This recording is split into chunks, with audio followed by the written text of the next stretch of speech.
नमस्कार प्रिय विद्यार्थियों, वी के नॉलेज इलेक्ट्रिकल में आप सभी का स्वागत है। एनसीवीटी आईटीआई के आपके अभी एग्ज़ाम होने हैं। Employability skill ITI second year वाले बच्चों के लिए इंपॉर्टेंट क्लास लेकर एक बार फिर उपस्थित हूँ और क्लास नंबर है 5वीं, जिसमें हम टॉपिक वाइज आपको वो इंपॉर्टेंट क्वेश्चन करवा रहे हैं जो परीक्षाओं में पूछे जा चुके हैं और आपके सीबीटी एग्ज़ाम के लिए भी बहुत इंपॉर्टेंट है। यदि इसी क्लास से आप जुड़े हैं तो रिक्वेस्ट रहेगी कि 4 क्लासेज और भी अपलोड हो चुकी है, उनको जाकर देखें, प्लेलिस्ट बनी हुई है। साथ ही थ्योरी की 20 क्लासेज अपलोड है, उनको भी देखें, क्योंकि ये 2 सब्जेक्ट ही आपके अब मेन है जहाँ से क्वेश्चन आते हैं। इनमें से 25 आएंगे और थ्योरी के आते हैं 38। ठीक है, चैनल से पहली बार जुड़े हैं तो सब्सक्राइब कर लीजिएगा, क्योंकि अब 5 इसमें टॉपिक थे, टॉपिक वाइज क्लासेज हो चुकी है। तो अब एम्प्लॉयबिलिटी स्किल के मिक्स क्वेश्चन देंगे जो इम्पोर्टेंट है। आइए आज के क्वेश्चनों से शुरू करते हैं। आगे बढ़ने से पहले निवेदन जरूर करूंगा कि इस क्लास को अपने दोस्तों के साथ शेयर करें, ताकि वो भी इस क्लास को अटेंड कर सकें, देख सकें एग्ज़ाम से पहले। तो आप इसे शेयर करने का काम कीजिए।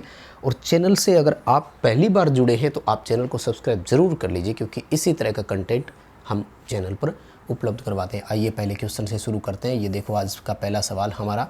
अच्छा, जो आज का हमारा टॉपिक है ये है इंग्लिश लिटरेसी वाला, अंग्रेजी साहित्य का है। इसके क्वेश्चन केवल इंग्लिश में ही होंगे, हिंदी में नहीं आएंगे, ये ध्यान रखना। टोटल आपके 5 टॉपिक है, तो जो इंग्लिश वाला टॉपिक है इसके क्वेश्चन केवल इंग्लिश में रहेंगे। बाकी 4 टॉपिक के जो क्वेश्चन है वो हिंदी और इंग्लिश दोनों भाषाओं में होंगे। अब कोशिश तो ये है कि 5 टॉपिक और 25 क्वेश्चन आएंगे तो 5-5 क्वेश्चन हर टॉपिक से ले ले, लेकिन मुझे लगता है कि वो जो उद्यमिता, एंटरप्रेन्योरशिप, अप्रेंटिसशिप वाला है वहाँ से ज़्यादा क्वेश्चन आएंगे। इसमें से क्वेश्चन तो आएंगे लेकिन कम रहेंगे, संभावना है। चलिए पहले क्वेश्चन का आंसर देखो क्या कह रहा है कि there instruction to maintain neighbourhood well, यानी पड़ोस को अच्छा बनाए रखने के लिए आपको बहुत सारे निर्देश होते हैं। तो देखो सिंपल सी बात है, आपको मैं बताऊं। एक तो ये ध्यान रखना, टू बी के बाद में वर्ब की हमेशा सेकंड फॉर्म आती है, और यहाँ देखो सेकंड फॉर्म में ये रहा फॉलोड और फॉलोड। अब बात आती है इंस्ट्रक्शंस, बहुवचन कर दिया, यानी बहुत सारे निर्देश होते हैं। बहुत सारे निर्देश अगर होते हैं तो फिर वहाँ पर इज की जगह आर आ जाएगा। सी ऑप्शन कर देना, there are instructions to be followed. ठीक है, ध्यान से देख लेना, आर और फॉलोड ये करके आना है, क्योंकि बहुवचन है, एक से ज़्यादा है तो आर आएगा, और टू बी के बाद में हमेशा वर्ब की सेकंड फॉर्म लिख दिया करो। ठीक है, ये थोड़ी बहुत पहचान आपको करनी पड़ेगी, नहीं तो गलत हो जाएंगे। अच्छा, फॉर्मल इनफॉर्मल में से तो बहुत सारे क्वेश्चन आने ही हैं। देखो सवाल क्या कह रहा है कि when you attended A friend's wedding with your father, आप अपने दोस्त की शादी अपने पिताजी के साथ अटेंड करने जा रहे हैं, और वहाँ जा कर के आप अपने दोस्त को, पिताजी का इंट्रोडक्शन करवाते हैं। ठीक है, तो ये किस प्रकार की सिचुएशन कहलाती है? देखो ये सिचुएशन जो आएगी ना, ये इनफॉर्मल आएगी, यानी असाधारण या असामान्य सिचुएशन है या परिस्थिति है, क्योंकि ये हमेशा नहीं आती है। ठीक है, सी ऑप्शन करके आना। पढ़ लेना थोड़ा सा क्वेश्चन कि वो फादर के साथ इंट्रोडक्शन वाला आया है, तो फिर हमें इनफॉर्मल करना है, क्योंकि देखो इंग्लिश में बड़ा क्वेश्चन है, तो इसमें से कुछ शॉर्ट पॉइंट निकाल करके उसका आंसर आपको याद रखना है। क्वेश्चन आ सकते हैं, रिपीटेड है सॉरी। देखो इम्पोर्टेंट क्वेश्चंस और कैसे आए थे उनका है ना, एक मैं वीडियो आपको उपलब्ध करवा चुका हूँ, जिसमें पूरा एक मेन पेपर है और 25 क्वेश्चन है। तो आप उसको भी एक बार ज़रूर वीडियो को देखना, ताकि पता लगे कि किस तरह के क्वेश्चंस आ रहे थे। देखो ये क्वेश्चन क्या कह रहे हैं, गेस्चर्स यानी एक तरह से facial expressions, eye contact. Facial expression से मतलब चेहरे का हाव भाव। आजकल हम उस चेहरे के हाव भाव को यूज करते हैं इमोजी के रूप में। तो ये किस प्रकार के एग्जाम्पल है? ये नॉन वर्बल कम्युनिकेशन कहलाते हैं। वर्बल का मतलब होता है मौखिक, यानी आपने बिना बोले ही हाव भाव से ही बता दिया।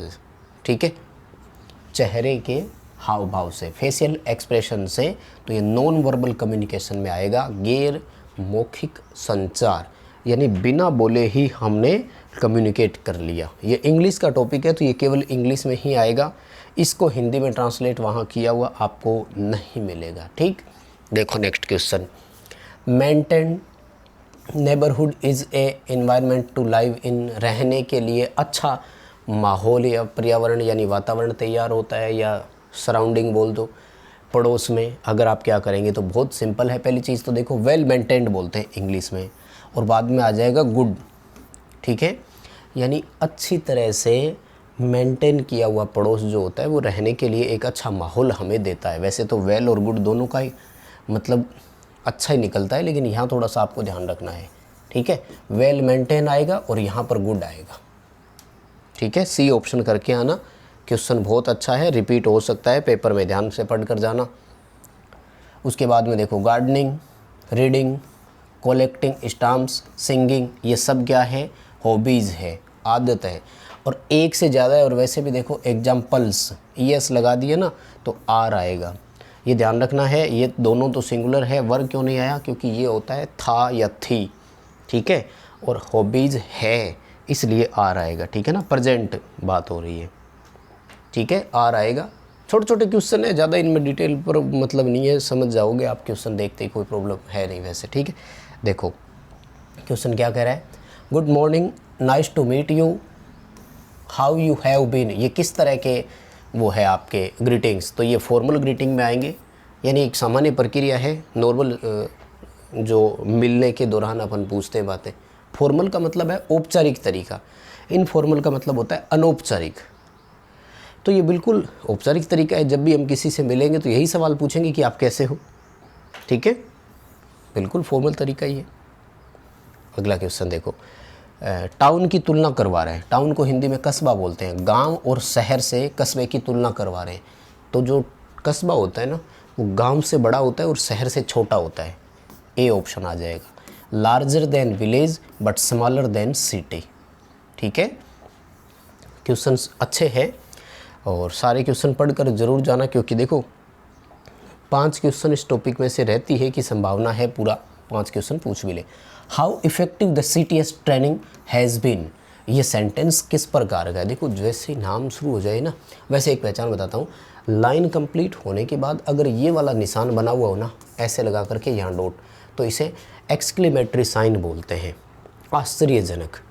तो ये सेंटेंस भी कौन सा हो जाएगा, एक्सक्लेमेटरी हो जाएगा, ठीक है। जैसे अपन बोलते हैं ना वाह, अरे वाह, वो वाला शब्द जो होता है ना, सरप्राइज़ वाला जब भी आ जाए तो उसे एक्सक्लेमेटरी बोलते हैं। और वैसे पहचान क्या है, सेंटेंस कंप्लीट होने के बाद ऐसा निशान बना हुआ हो ये वाला, तो ये एक्सक्लेमेटरी कहलाता है, ये वाला ऐसे, ठीक है। ये पहचान है किसी भी सेंटेंस के बाद में फुल स्टॉप लगा हुआ हो, नॉर्मल वाक्य है, अगर ऐसा निशान लगा हुआ है तो इसे इंटरोगेटिव सेंटेंस बोलते हैं, प्रश्नवाचक, ठीक है।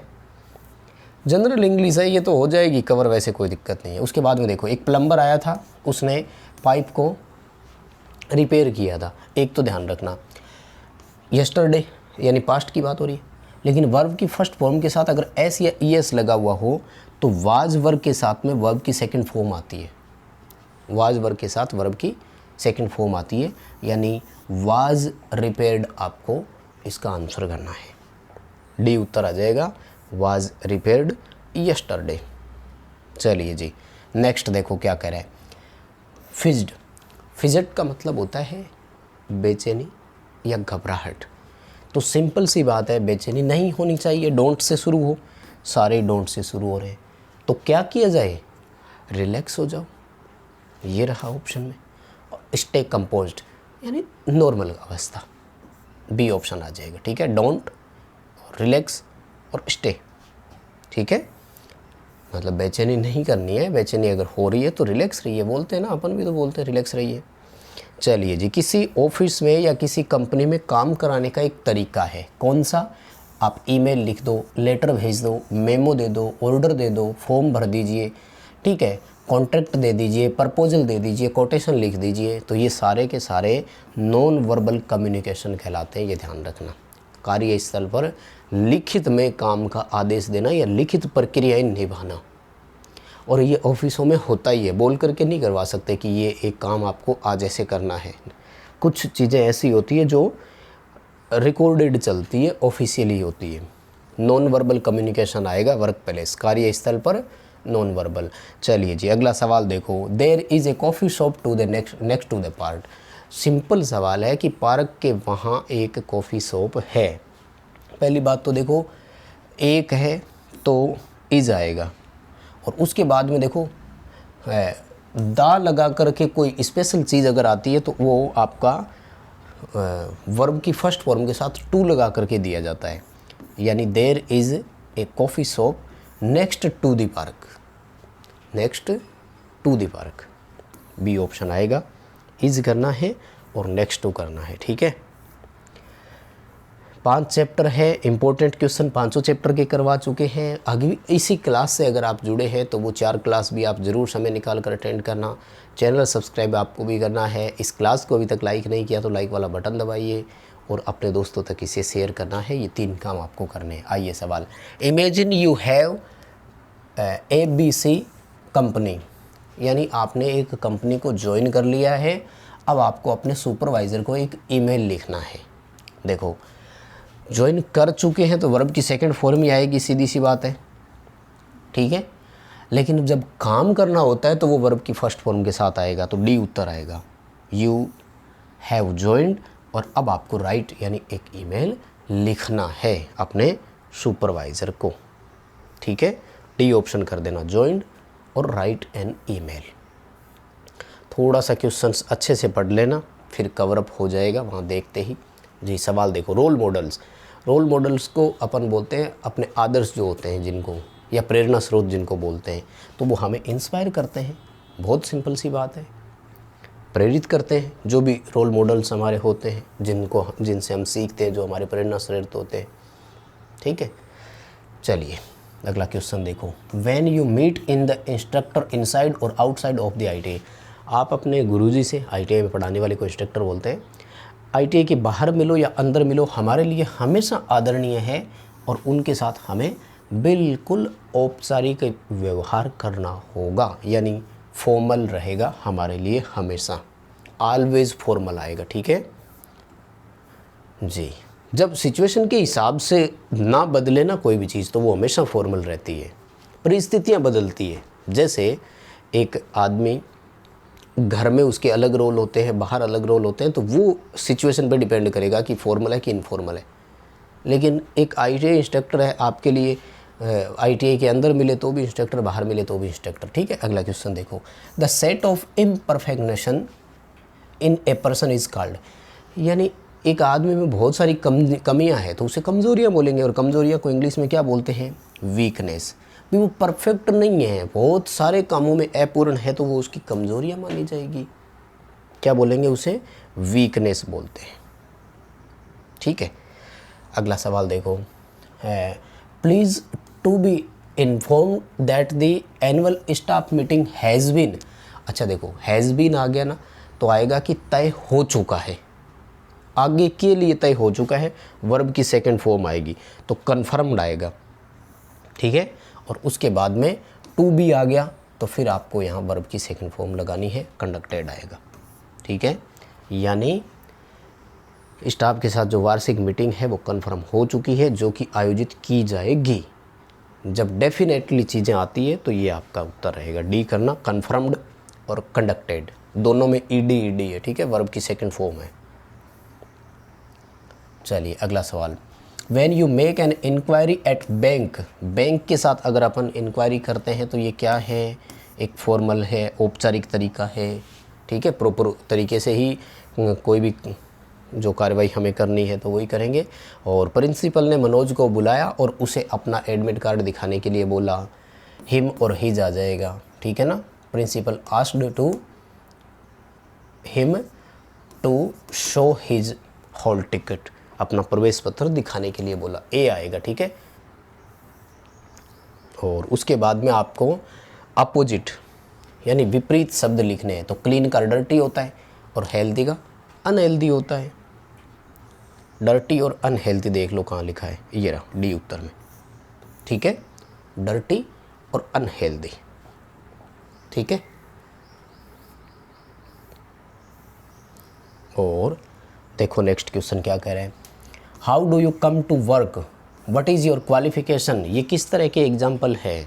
देखो आप काम पर कैसे आएंगे, आपकी योग्यताएं क्या है, तो ये भी हमारा फॉर्मल कम्युनिकेशन में ही जाएगा। औपचारिक तरीका है किसी से क्वालिफिकेशन पूछने का, जॉब के लिए अगर रखेंगे तो उससे ये सवाल तो पूछे जाएंगे कि आप काम करने के लिए जब आएंगे तो क्या तरीका रहेगा पहुंचने का, आपकी क्वालिफ़िकेशन क्या है, स्किल क्या क्या है, तो फॉर्मल तरीके में ही डालेंगे, फॉर्मल कम्युनिकेशन में ही रखेंगे। ठीक, अगला सवाल देखो क्या करा है कि the announcement yesterday was unnecessary. Was आ चुका है, यानी कल जो हुआ था, तो अगर यस्टरडे और वाज लिख दिया तो आपको वर्ब की फर्स्ट फॉर्म लिखनी है, यानी जो कल जो अनाउंसमेंट हो गई थी उसकी आवश्यकता नहीं थी। ठीक है, तो बस प्रिय विद्यार्थियों, आज की क्लास में इतना ही करेंगे। बाकी और 4 क्लासेज भी पहले आपको दे चुके हैं, इंपॉर्टेंट है, सारी ज़रूर देखना। वीडियो लाइक कर दीजिए और चैनल सब्सक्राइब कर लीजिए। अपने दोस्तों तक इस क्लास को शेयर ज़रूर करना। बहुत धन्यवाद।